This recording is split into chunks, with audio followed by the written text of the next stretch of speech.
The fact is, she asked me a very inappropriate question. She should really be apologizing to me. You want to know the truth. Alongside Miranda Khan, J.D. Hayworth back with you now on Newsmax Prime. And that was Donald Trump earlier today on MSNBC's Morning Joe, standing firm on his criticism of Fox News' Megyn Kelly, saying she should apologize, despite several calls from other Republican candidates saying Donald should say he's sorry. Yeah, but it seems his relentless stance is just pushing him further in the polls. Take a look. According to the latest NBC News online poll conducted by SurveyMonkey, Trump is at the top of the list of GOP candidates that Republican primary voters would cast a ballot for if the primary were being held right now. Look at that. Well, joining us right now to talk about this, political commentator and former presidential candidate Wayne Allyn Root. He is also an accomplished author. As a matter of fact, his brand new book, The Power of Relentless, released today. Wayne Allyn Root, welcome back to Newsmax Prime. And I just have to ask you this question.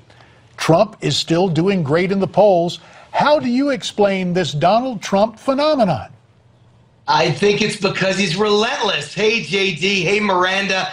I think what America wants, I think what conservatives desperately want, I think what conservative activists want, Tea Partiers, we want someone who's relentless, who doesn't take the barrage of attacks by Obama and his socialist cabal, and by Hillary Clinton, and by Bernie Sanders, and who else knows who's going to be in this race. Maybe Al Gore, maybe Elizabeth Warren before we're done.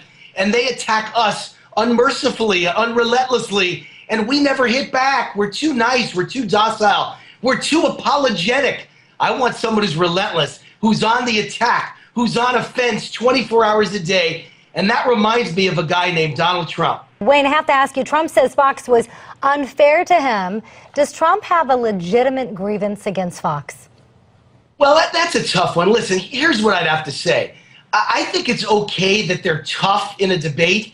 All the moderators were tough because eventually when you get on CNN or you get with some really liberal commentators, they're going to be tough too. So I don't mind they ask tough questions. I mind that they ask unfair personal questions. I really did think, as a person sitting at home, the questions they asked of all the candidates were extremely tough, the kind you'd expect a liberal on CNN to ask, and that's okay because we got to be ready for them. But I thought the questions they asked Donald were incredibly personal and did not belong on a national TV debate with my kids watching.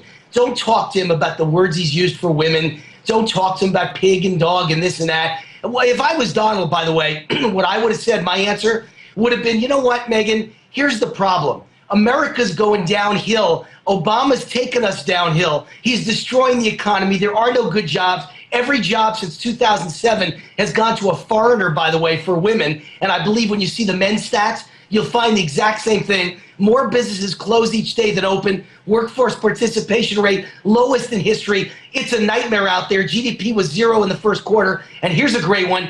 If GDP is 1.9%, as the Fed predicts for this year, 2015, if it finishes that way, Obama's the first president in the history of America to ever have 7 straight years of GDP below 3%. You're obviously making the case against Obama. Maybe Donald needs to listen to you, but I want to get your thoughts on what you've seen. In your opinion, Wayne, are you seeing an ideological shift at the Fox News channel? No, I don't think it's an ideological shift. I think Fox has always been a station that's, conservative oriented, but not really conservative, more like establishment GOP, more like Jeb Bush, maybe a little bit like Mitt Romney last time. That's kind of the style of Rupert Murdoch and Fox. And by the way, they've always been very nice to me. I have no knock on Fox. I think it's stupid for two giants, the two elephants in the room, a giant like Fox, or even a great giant about to be like Newsmax, and a giant like Donald Trump. We all need to get along, guys. We aren't going to win elections unless we all get along. So I want Newsmax and Fox and Trump and me, all of us, to be friends. I think Fox is being stupid here, though, for a real big reason. Donald Trump is a moneymaker and an attention getter, and he's good for everyone. Donald Trump attracted 24 million people to that Fox News debate. Anybody who loses sight of that at Fox News, Rupert, Roger Ailes, are you listening? You got to be kidding me. There would have been 3 million watching without Donald Trump. Find me 24 million people that tune in to watch John Kasich. I can't think you could find anyone except Mrs. Kasich and the Kasich children, okay? Donald Trump is a reality star. He turned that debate into the Donald Trump And we will have show. to leave it right there. Wayne Allyn Root, his new book, Relentless, and so is he, in addition to Donald Trump. Now, the cap that Donald Trump has been wearing on the campaign trail and at campaign stops, blazing out his Make America Great Again slogan, has become a sensation. In fact, sales of the Trump cap are off the charts. Now you can get your very own Make America Great Again cap, a $25 value. You can get it absolutely free with this offer. Just pay shipping and handling. Go to newsmax.com/TrumpCap or call 1-800-485-4350. That's 1-800-485-4350.